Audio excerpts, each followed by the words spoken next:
Hello दोस्तों, आप सबका बहुत बहुत स्वागत है आपके अपने YouTube चैनल गणेशाय वर्ल्ड में। दोस्तों, आज की वीडियो में क्लास 11th केमिस्ट्री में हम 3 टॉपिकों को कंप्लीट करने वाले हैं, जिसमें हमारा पहला टॉपिक रहेगा व्रांस्टेड तथा लॉरी का अम्ल क्षार सिद्धांत। व्रांस्टेड तथा लॉरी का अम्ल क्षार सिद्धांत, ठीक है। सेकंड हमारा टॉपिक रहेगा दोस्तों लुईस की अम्ल क्षार अभिधारणा, मतलब लुईस की अम्ल और क्षार अभिधारणा क्या है, ये रहेगा हमारा, ठीक है। और थर्ड हमारा टॉपिक रहेगा आज का संयुग्मी अम्ल एवं संयुग्मी क्षार क्या है, ठीक है। तो आज की वीडियो में दोस्तों हम इतना सब कंप्लीट करने वाले हैं, तो बड़ा अच्छे से दिमाग लगाकर ध्यान से वीडियो को अच्छे से आप समझिएगा, देखिएगा, ठीक है। तो सबसे पहले करते हैं हम दोस्तों व्रांस्टेड तथा लॉरी का अम्ल क्षार सिद्धांत, ठीक है। अब ये ब्रांस्टेड और लॉरी की बात करें भाई, तो ये दो वैज्ञानिक थे, है ना। ब्रांस्टेड अलग और लॉरी अलग। तो ब्रांस्टेड और लॉरी ये अलग दो वैज्ञानिक थे। इन्होंने अम्ल और क्षार के बारे में एक परिभाषा दी। इन्होंने ये बताया, जैसे हमने ये पढ़ के रखा है कि जो H+ देता है वो अम्ल होता है और जो OH- देता है वो क्षार होता है। हमने ये परिभाषा अम्ल और क्षार की पढ़ी है, लेकिन इन ब्रांस्टेड और लॉरी ने अम्ल और जो क्षार है इनकी एक अलग ही परिभाषा दी है ना। तो पहले मेरे भाई मैं सब पूरा अच्छा समझाऊंगा, इसके बाद इसकी मैं पूरी आपको थ्योरी भी दूंगा। आप लिखने के लिए, आप एग्जाम में लिखने के लिए आपको थ्योरी की जरूरत भी होती है, तो वो भी दूंगा और अच्छे से समझाऊंगा भी, है ना। तो समझिए, है ना। तो सबसे पहले दोस्तों एक ब्रांस्टेड लॉरी के अम्ल क्षार सिद्धांत की बात करें, तो ये जो सिद्धांत है दोस्तों सन 1913 में दिया गया था। क्या? सन 1913 में दिया गया था, ठीक है। और इस सन 1913 में इन्होंने अम्ल और क्षार के लिए ही ये सिद्धांत दिया था, इसलिए इसको हम बोलते हैं अम्ल क्षार सिद्धांत, ठीक है। चलो, है ना। तो अब आगे बताएं, अब इस सिद्धांत में इन्होंने क्या कहा, ये भी चीज हमें जानना जरूरी है, ठीक है। तो इस सिद्धांत में दोस्तों इन्होंने कहा कि जो H+, देखो H+ को हम बोलते हैं प्रोटॉन बोलते हैं, है ना। कि मतलब जो प्रोटॉन होता है, इस प्रोटॉन को हम क्या बोलते हैं, H+ बोलते हैं। क्या बोलते हैं? H+, ठीक है। तो इन्होंने अपने सिद्धांत में मेरे भाई कहा था कि जो H+ को देगा, H+ का दान करेगा, वो रहेगा अम्ल, है ना। और जो H+ को ग्रहण करेगा वो रहेगा क्षार, ठीक है। कैसे, इसको समझते हैं, ठीक है। तो देखो, मान लिया मैंने ये HCl है और ये लिखा है +H2, ठीक है। HCl और ये क्या लिखा है, +H2, ठीक है। तो देखो, अब हमें पता है इस HCl के पास प्रोटॉन है और इस H2 के पास भी प्रोटॉन है ना। क्योंकि हम देखते हैं HCl में ये H+ और Cl- में टूटता है, मतलब इसके पास प्रोटॉन है। और ये टूटता है H+ और OH- में, मतलब इसके पास भी क्या है, प्रोटॉन, है ना। H+ इसके पास भी और H+ इसके पास भी है, दोनों के पास H+ है ना। तो ऐसी कंडीशन में क्या होता है मेरे भाई, यदि जो HCl है, क्या है, HCl, ये HCl अपना प्रोटॉन यदि किसको, H2O को दे देता है, किसको दे देता है, अपना जो प्रोटॉन है H2O को दे देता है, ठीक है। तो H2O क्या करेगा, इस प्रोटॉन को ग्रहण कर लेगा, है ना। तो अब यहां पर हमने देखा कि HCl प्रोटॉन को क्या कर रहा है, दे रहा है, HCl प्रोटॉन को दे रहा है ना। तो इन्होंने ये बताया था कि जो प्रोटॉन देगा वो क्या होगा, अम्ल होगा, मतलब ये क्या होगा, आपका अम्ल होगा, ठीक है।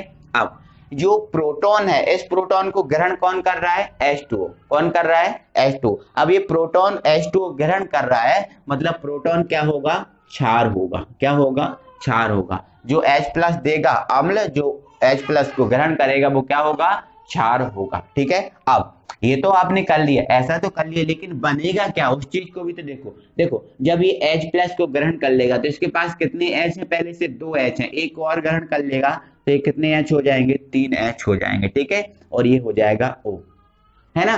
बट मेरे भाई O पे क्या आ जाएगा, प्लस आ जाएगा, क्या जाएगा, प्लस। अब ये प्लस क्यों हो जाएगा उसको समझो। देखो, ऑक्सीजन की बैलेंसी कितनी होती है, 2 होती है। ऑक्सीजन की बैलेंसी कितनी होती है, 2 होती है, ठीक है। अब लेकिन दोस्तों आप यहाँ पर देखिए, O से 3 H जुड़े हुए हैं, कितने H जुड़े हैं, 3 H, मतलब O की बैलेंसी कहीं ना कहीं 3 हो गई है, है ना। अब तीन वैलेंसी हो गई है तो ये तीन वैलेंसी होगी कैसे, देखो अब समझो।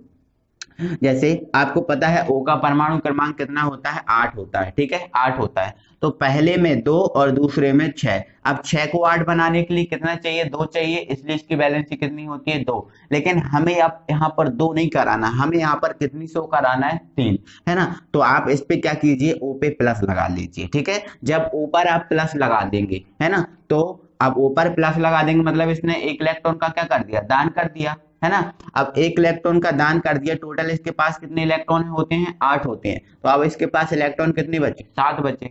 अब 7 इलेक्ट्रॉन बचे तो पहले में कितने, 2 और दूसरे में 5। अब 5 को 8 बनाने के लिए कितना चाहिए, 3 चाहिए, तो है ना। तो मतलब ये अब कितनी ऑक्सीकरण अवस्था प्रदर्शित करेगा, 3 करेगा, है ना। तो अब यहाँ 3 कर रहा है, इसलिए मैंने ऊपर क्या लगा दिया, प्लस लगा दिया, ठीक है। चलो अब H इसने ग्रहण कर लिया तो ये तो हो गया H3O प्लस। अब बट यहाँ पर बचा क्या, तो यहाँ पर क्या बचा, Cl। और Cl जब टूटता है तो किस में टूटता है, Cl माइनस में, Cl माइनस में, है ना। तो समझ गए है ना मेरे भाई, जो H प्लस देगा वो क्या होगा, अम्ल होगा, मतलब जो प्रोटॉन का दान करेगा वो अम्ल होगा, और जो प्रोटॉन को ग्रहण करेगा वो क्या होगा, क्षार। इसने दान किया तो ये अम्ल, इसने ग्रहण किया तो ये क्या होगा, क्षार, है ना। सेकंड एग्जांपल देखते हैं। सेकंड एग्जांपल है मेरे भाई NH3 और NH3 और यहाँ पर क्या है, H2O है, क्या है, H2O, है ना। तो अब हमें पता है H2O के पास एक H प्लस होता है और एक OH माइनस होता है, ठीक है। तो क्या होगा कि देखो अब इसका वियोजन तो होता नहीं है, इसका वियोजन कैसे करोगे आप, H2N2 में करोगे तो H प्लस कहाँ से आएगा, नहीं आएगा ना, इसलिए इसका वियोजन कर दो, है ना। तो इसके पास प्रोटॉन होता है, तो इस कंडीशन में मेरे भाई जो H2 है, H2 अपना जो H प्लस होगा वो H प्लस किसको देगा, इसको दे देगा, है ना, NH3 को अपना H प्लस दे देगा। जब ये NH3 को अपना H प्लस देगा, है ना, तो इस कंडीशन में देखो क्या होगा, अब इसके पास 3H तो पहले से है, एक H और आ जाएगा तो ये हो जाएगा NH4, NH4 हो जाएगा, NH4 हो जाएगा। अब NH4, N की वैलेंसी कितनी होती है, 3 होती है, कितनी होती है, 3 होती है। अब N की वैलेंसी हमें कितनी शो करना है, यहाँ पर 4, यहाँ पर कितनी 4 हो रही है, तो इस पे हम क्या लगा देंगे, प्लस, है ना। तो जब इस पर हम प्लस लगा देंगे तो जो N है ना वो 4 वैलेंसी शो करने लगेगा, ठीक है। जैसे देखो ये N है, N पे हमने प्लस लगा दिया तो इसके पास टोटल कितने इलेक्ट्रॉन होते हैं, 7 होते हैं, लेकिन प्लस लगा दिया तो एक इसने दान कर दिया, मतलब कितने बचे, 6। तो पहले में 2, दूसरे में 4। अब 4 को 8 बनाने के लिए कितना चाहिए, 4, तो इस कितनी बैलेंसी हो जाएगी, 4, समझ गए ना, ठीक है। अब यहाँ पर क्या बचा, अब इसने H तो दान कर दिया, क्या बचा, OH, है ना। तो ये बचा आपका OH माइनस, ये हमने लिख दिया, ठीक है। अब यहाँ समझो, अब प्रोटॉन किसने दान किया, इसने किया दान, तो ये हमारा क्या होगा, इस कंडीशन में अम्ल होगा, है ना। और इसने ग्रहण किया तो ये क्या होगा, आपका क्षार होगा, है ना। तो यही इनने परिभाषा दी है, ठीक है। आप समझ ही गए होगे बहुत अच्छे से, है ना। अब थोड़ा दोस्तों मैं जल के बारे में एक बात और बताता हूं, है ना। देखो जो जल, जो H2 होता है, इस H2 के पास क्या होता है, H प्लस और OH माइनस होता है, ठीक है, होता है। देखो अब ये H प्लस देता है तो अम्ल है, OH माइनस देता है मतलब क्षार है, मतलब इसमें अम्ल है और क्षार, मतलब ये अम्लीय भी है और क्षारीय भी है।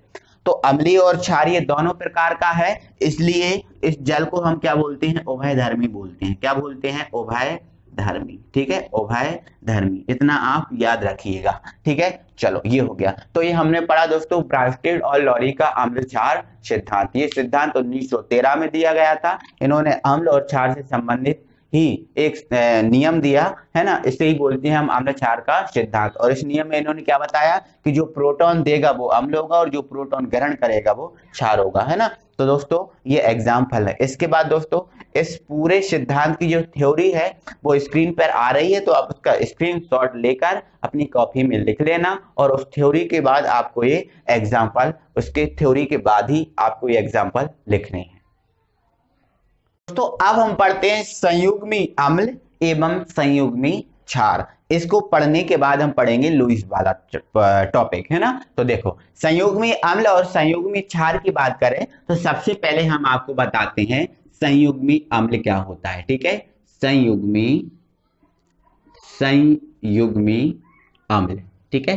तो आप समझिएगा संयुग्मी अम्ल क्या है ना। तो देखो समझना अच्छे से। देखो हमने आपको अभी बताया ब्रांस्टेड और लॉरी का अम्ल क्षार सिद्धांत, है ना, जिसमें हमने क्या बताया था, देखो उससे ही रिलेटेड है ना। देखो हमने उसमें क्या बताया था कि जो HCl और H2O की क्रिया यदि हम कराते हैं तो क्या होता है, जो HCl है अपना प्रोटॉन किसको दे देता है, H2O को दे देता है। ठीक है, अब H2O को दे देता है अपना प्रोटॉन, तो यहाँ पर क्या हो जाता है, इस पे 2 H है, आप कितने H हो जाएंगे, 3 H और ये O, और O पर क्या जाएगा, प्लस आ जाएगा। ठीक है, अब इसके बाद क्या बच जाएगा यहाँ पर, Cl माइनस, Cl माइनस हमने बताया था। ठीक है, चलो तो दोस्तों हम बता रहे हैं आपको संयुग्मी अम्ल। तो देखो संयुग्मी अम्ल जो होता है एक ऐसा अम्ल होता है जो प्रोटॉन ग्रहण करने के बाद बनता है।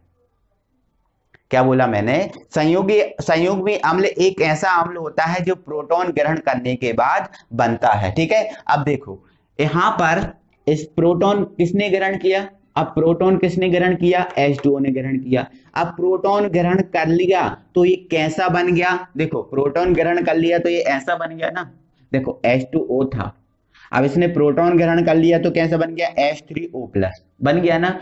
तो ऐसा अणु या आयन जो प्रोटॉन ग्रहण करने के बाद बनता है उसे ही हम बोलते हैं संयुग्मी अम्ल। मतलब इसने प्रोटॉन ग्रहण करने के बाद ऐसा बन गया, मतलब ये आपका जो है ना वो है संयुग्मी अम्ल, संयुग्मी अम्ल है, संयुग्मी अम्ल। ठीक है, एक आपको एक एग्जांपल और बता देता हूं, जैसे मैंने आपको बताया अभी NH3 और ये क्या है H2O। ठीक है, अब ये प्रोटॉन देगा और ये प्रोटॉन देगा और ये प्रोटॉन को क्या कर लेगा, ग्रहण कर लेगा। अब ये प्रोटॉन को ग्रहण कर लेगा, अब ये प्रोटॉन को ग्रहण कर लेगा तो ये कैसा बन जाएगा, ये बन जाएगा NH4 ये प्लस, है ना, ऐसा बन जाएगा।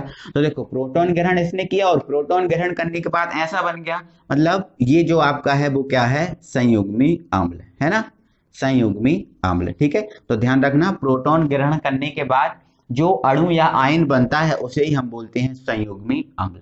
ठीक है, तो इसकी परिभाषा क्या हो जाएगी, क्या हो जाएगी, ऐसा अणु या आयन जो प्रोटॉन ग्रहण करने के बाद बनता है, प्रोटॉन ग्रहण करने के बाद बनता है, संयुग्मी अम्ल कहलाता है, संयुग्मी अम्ल कहलाता है। क्यों, क्योंकि इसमें प्रोटॉन दान करने की क्षमता होती है, प्रोटॉन को दान करने की क्षमता होती है। मतलब इसका क्या है, मतलब इसका देखो ये है, देखो अब इसने प्रोटॉन ग्रहण कर लिया है, अब इसने प्रोटॉन ग्रहण कर लिया है तो क्या ग्रहण किया हुआ प्रोटॉन ये दान नहीं कर सकता, बिल्कुल कर सकता। जैसे इसने प्रोटॉन ग्रहण कर लिया है ना, अब ये ग्रहण किया हुआ प्रोटॉन दान नहीं कर सकता, बिल्कुल कर सकता है ना। तो ये प्रोटॉन को देखो ग्रहण किया है तो ये दान कर सकता है ना, और इसने भी ग्रहण किया है तो मतलब ये दान कर सकता है, तो मतलब ये हमारा संयुग्मी अम्ल और ये भी हमारा संयुग्मी अम्ल। ठीक है, तो ध्यान रखना जो प्रोटॉन ग्रहण करने के बाद बनता है अणु या आयन उसे ही बोलते हैं हम संयुग्मी अम्ल, है ना। आई होप कि आपको समझ में आ गया होगा। ठीक है,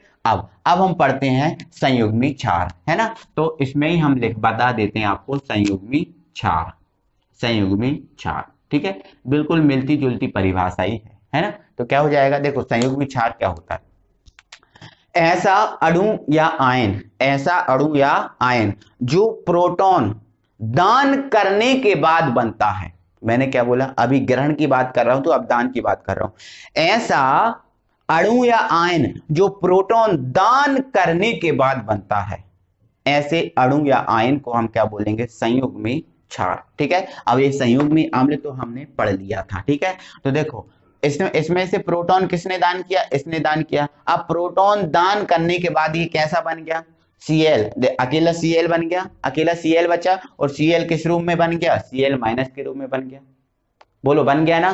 तो इसने प्रोटॉन का दान किया और प्रोटॉन ग्रहण करने के दान करने के बाद ये Cl माइनस के रूप में बन गया, ऐसा बन गया। मतलब ये क्या है, आपका संयुग्मी क्षार है। क्या है, संयुग्मी क्षार, संयुग्मी क्षार। समझ में आपको आया, तो ध्यान रखना ऐसा अणु या आयन जो प्रोटॉन दान करने के बाद बनता है संयुग्मी क्षार कहलाता है। ठीक है, इसने प्रोटॉन का दान कर दिया तो Cl माइनस बचा, तो ऐसा बन गया, मतलब ये संयुग्मी क्षार है। ठीक है, इसमें देखिएगा आप, है ना, अब इसमें देखिएगा आप, है ना। तो देखो इसमें देखो, अब इसने H2 प्रोटॉन का दान किया, अब H2 ने प्रोटॉन का दान किया तो देखो इसके पास क्या होता है H प्लस और OH माइनस। ठीक है, अब देखो H प्लस का इसने दान कर दिया, अब H प्लस का दान करने के बाद इसके पास क्या बचा, ये कैसा बन गया, OH माइनस बचा, तो ये OH माइनस ऐसा हमने लिख दिया। तो देखो प्रोटॉन दान कर दिया तो ये कैसा बन गया, ऐसा बन गया, यही बचा ना केवल, तो ऐसा बन गया। मतलब ये क्या है आपका संयुग्मी क्षार, संयुग्मी क्षार, संयुग्मी क्षार। तो आप संयुग्मी अम्ल भी समझ गए और आप संयुग्मी क्षार भी समझ गए, है ना। तो संयुग्मी क्षार की परिभाषा क्या हो जाएगी, ऐसा अणु या आयन जो प्रोटॉन दान करने के बाद बनता है संयुग्मी क्षार कहलाता है। ठीक है, इन सबको आप लिखने के बाद उसकी देखो थ्योरी लिखोगे, उसके बाद रिएक्शन लिखोगे, है ना। ऐसा हर एक टॉपिक में आप करना, पहले थ्योरी और फिर उसका एग्जाम्पल रिएक्शन, है ना। तो मतलब ये आपके एग्जाम्पल ही है ना, तो ध्यान रखना है ये चीजें। ठीक है, तो आपने संयुग्मी अम्ल को पढ़ लिया और संयुग्मी क्षार को पढ़ लिया। ठीक है, अब हमारा बचा लुईस अम्ल और लुईस क्षार। ठीक है, चलो देखते हैं। तो दोस्तों अब हम पढ़ते हैं लुईस अम्ल एवं लुईस क्षार, है ना, कि लुईस अम्ल और लुईस क्षार क्या है ना। तो क्या हुआ मेरे भाई कि लुईस नामक वैज्ञानिक ने भी अम्ल और क्षार के बीच में काफी अध्ययन किया, और काफी अध्ययन करने के बाद इन्होंने अम्ल और क्षार की एक परिभाषा दी, है ना, एक परिभाषा दी। तो वो परिभाषा लुईस अम्ल और लुईस क्षार कहलाती है। ठीक है, चलो, है ना। तो सबसे पहले हम आपको बता देते हैं लुईस अम्ल के बारे में। ठीक है, लुईस अम्ल, लुईस अम्ल। ठीक है, तो देखो लुईस नामक वैज्ञानिक ने अम्लों के बारे में ऐसा कहा कि ऐसे अणु, आयन या मूलक, क्या, ऐसे अणु, आयन या फिर क्या, मूलक, अणु, आयन या मूलक, है ना। ऐसे ही देखो ये H2O क्या है, अणु है, इसको ही अणु बोलते हैं, है ना। अब इसको ही आप आयन बोल दो, है ना, और इसको ही आप क्या बोल दो, मूलक बोल दो। ठीक है, तो ऐसे अणु, आयन या मूलक जिनको एक इलेक्ट्रॉन की आवश्यकता होती है, जिनको एक इलेक्ट्रॉन की आवश्यकता होती है, वो कहलाते हैं लुईस अम्ल। क्या कहलाते हैं, लुईस अम्ल। जैसे आपको एग्जाम्पल में आपको बताता हूं। ठीक है, जैसे मान के चलो ये Na+ लिखा है, क्या लिखा है, Na+। ठीक है, अब ये मैंने लिख दिया Br+। ठीक है, और ये मैंने लिख दिया K+, है ना, और ये मैंने लिख दिया NO2+, ये लिख दिया। ठीक है, अब देखो इनमें से प्रत्येक को एक इलेक्ट्रॉन की आवश्यकता है। ठीक है, अब देखो Na+ लगा हुआ है, Na+ लगा हुआ है, मतलब पहले कभी जिंदगी में पहले कभी इसने इलेक्ट्रॉन का दान किया होगा, इलेक्ट्रॉन का दान किया होगा। ठीक है, तो इसलिए इस पे क्या लगा है, प्लस लगा है। लेकिन अब प्रेजेंट की स्थिति देखी जाए तो इसको इलेक्ट्रॉन की आवश्यकता है, और जब इसको एक इलेक्ट्रॉन मिल जाएगा, जब इसको कोई एक इलेक्ट्रॉन दे देगा, तब ये किसके रूम में आ जाएगा, Na+ में, सॉरी Na के रूम में आ जाएगा। किसके रूम में, Na के रूम में। मतलब इसको एक इलेक्ट्रॉन की आवश्यकता है, और एक इलेक्ट्रॉन यदि इसको मिल जाता है तो इस रूम में आ जाता है। मतलब इसको एक इलेक्ट्रॉन की आवश्यकता है, और एक इलेक्ट्रॉन की आवश्यकता जिसे होती है उसने कहा वो लुईस अम्ल है, तो मतलब ये लुईस अम्ल है। अब आप इसको देख लो, अब इसको भी एक इलेक्ट्रॉन की आवश्यकता है, यदि इसको एक इलेक्ट्रॉन मिल जाएगा तो ये किसके रूम में आ जाएगा, Br के रूम में आ जाएगा। इसको एक इलेक्ट्रॉन मिल जाएगा तो ये किसके रूम में आ जाएगा, K के रूम में आ जाएगा, और इसको एक इलेक्ट्रॉन मिल जाएगा तो ये किसके रूम में आ जाएगा, NO2 के रूम में आ जाएगा। आप समझ रहे हो ना, कोई दिक्कत नहीं है ना। तो मतलब सबको एक एक इलेक्ट्रॉन की आवश्यकता है ना। तो इन्होंने बोला था जिसको एक इलेक्ट्रॉन की आवश्यकता होती है उसे ही हम बोलते हैं लुईस अम्ल। मतलब इन सबको एक एक इलेक्ट्रॉन की आवश्यकता है, मतलब ये क्या है, सब लुईस अम्ल। क्या है, लुईस अम्ल है। ठीक है, अब ये मैंने आपको समझा भी दिया, है ना। एक इलेक्ट्रॉन जब लेगा या अपनी मूल अवस्था में आ पाएगा, ये भी इलेक्ट्रॉन लेगा तब अपनी मूल अवस्था में, मतलब प्रत्येक एक इलेक्ट्रॉन ग्रहण करेगा तब अपनी मूल अवस्था में आ जाएगा। मतलब सबको एक एक इलेक्ट्रॉन की आवश्यकता है, मतलब सब क्या है, लुईस अम्ल है। सब क्या है, लुईस अम्ल है, क्योंकि इन्होंने परिभाषा में ऐसा ही कुछ कहा था कि जिसको एक इलेक्ट्रॉन की आवश्यकता है वो लुईस अम्ल है। इसके बाद उन्होंने एक लाइन ये भी कही थी कि जितने धनायन हैं, मतलब जितने धनायन हैं वो सब लुईस अम्ल हैं। कौन से धन आयन? जिसको एक इलेक्ट्रॉन की आवश्यकता है, वो धन आयन लुईस अम्ल है। ऐसा नहीं है कि Mg पे 2+ लगा है मतलब ये लुईस अम्ल है, नहीं, इसको 2 इलेक्ट्रॉन की आवश्यकता है ना, इस पे 2+ लगा मतलब इसने 2 इलेक्ट्रॉन का भी दान किए होंगे, अब वो 2 इलेक्ट्रॉन इसको चाहिए है, मतलब ये लुईस अम्ल नहीं हो सकता। जिसको 1 इलेक्ट्रॉन की आवश्यकता है वही आपका लुईस अम्ल होगा, है ना। तो समझ रहे हैं ना, तो ये सब क्या है? लुईस अम्ल। ठीक है, तो इसकी परिभाषा क्या हो जाएगी? ऐसे अणु, आयन या मूलक जिन्हें 1 इलेक्ट्रॉन की आवश्यकता होती है लुईस अम्ल कहलाते हैं। ठीक है, इसकी थ्योरी लिखकर आप क्या करोगे? ये एग्जांपल आप लिख लोगे। ठीक है, एनी प्रॉब्लम? ठीक है, ओके ओके। अब हम आगे बढ़ते हैं और हम पहुंचते हैं लुईस क्षार पर। किस पर? लुईस क्षार पर। ठीक है, चलो लुईस क्षार पे पहुंच जाओ। ठीक है, देखो लुईस क्षार के बारे में भी उन्होंने क्या बताया? लुईस क्षार के बारे में उन्होंने बताया कि ऐसे अणु, आयन या मूलक, ऐसे अणु, आयन या फिर क्या? मूलक जो 1 इलेक्ट्रॉन का दान करते हैं, जो 1 इलेक्ट्रॉन का क्या करते हैं? दान करते हैं, ऐसे अणु, आयन या मूलक को हम क्या बोलेंगे? लुईस क्षार बोलेंगे। क्या बोलेंगे? लुईस क्षार। Any problem? ठीक है, और इन्होंने अंत में एक लाइन और कही थी कि सभी ऋणायन लगभग जो होते हैं वो लुईस क्षार होते हैं। ठीक है, जो 1 इलेक्ट्रॉन का क्या करें? दान करें, वही होंगे लुईस क्षार, है ना। जैसे एग्जांपल में आपको बताता हूं। ठीक है, जैसे लिख दिया OH- है ना, Cl-, ठीक है, Br- हो गया, है ना, F- हो गया। ठीक है, अब देखो इनके पास 1 इलेक्ट्रॉन दान एक्स्ट्रा है, इनके पास 1 इलेक्ट्रॉन एक्स्ट्रा है, मतलब भविष्य में कभी इसने 1 इलेक्ट्रॉन लिया होगा, इसलिए इस पे क्या आ गया? माइनस आ गया। मतलब 1 इलेक्ट्रॉन किसी का इसके पास है, भार है मतलब इसके पास।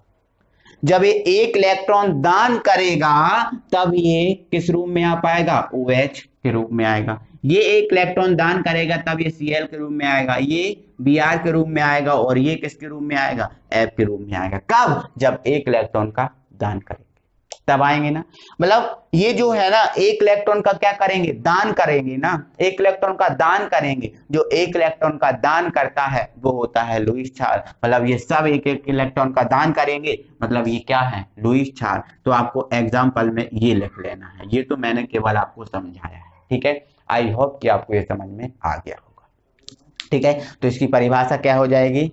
ऐसे अणु, आयन या मूलक जिन्हें ऐसे अणु, आयन या मूलक जो 1 इलेक्ट्रॉन का दान करते हैं लुईस क्षार कहलाते हैं। ठीक है, आई होप कि आपको समझ में आ गया होगा। ठीक है, तो दोस्तों मैंने आज की वीडियो में 3 ही टॉपिक कंप्लीट करवाने का बोला था, तो आज मैंने 3 टॉपिक कंप्लीट करा दिए। तो आई होप कि आपको एक एक चीज अच्छे से स्पष्ट हो गई होगी, कहीं दिक्कत नहीं होगी। तो दोस्तों वीडियो को दिल से लाइक कीजिएगा, अपने दोस्तों लोगों को शेयर कीजिएगा, और अभी तक आपने हमारे चैनल को सब्सक्राइब नहीं किया है तो प्लीज चैनल को सब्सक्राइब करके बेल आइकन को ऑन कर दीजिए। अगली वीडियो में फिर आपसे मिलते हैं, तब तक के लिए थैंक यू वेरी मच। जय हिंद।